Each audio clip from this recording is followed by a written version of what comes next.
contrast mode is built into Chromebooks and Gmail and lets you invert the colors on your screen to make text and images easier to see. This tool can be really great for kids with visual impairments and attention issues, but we've also discovered that it can be pretty useful for students who have been diagnosed with concussions.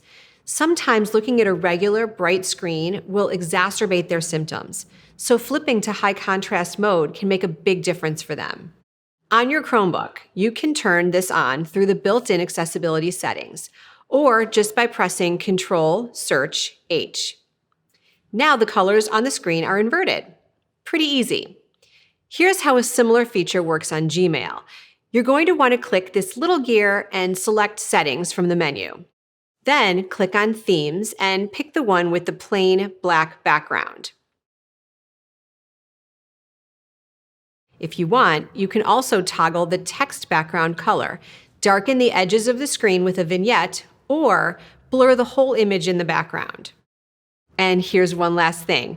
See how some buttons have icons? Those can sometimes be kind of confusing, so if you want to turn them into text, all you have to do is go back to the General section of Settings and scroll down to the section that says Button Labels section.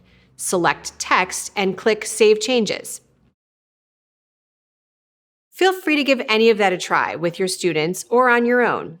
And if you want to learn more about this feature, go ahead and click on the links below. Thanks so much for watching.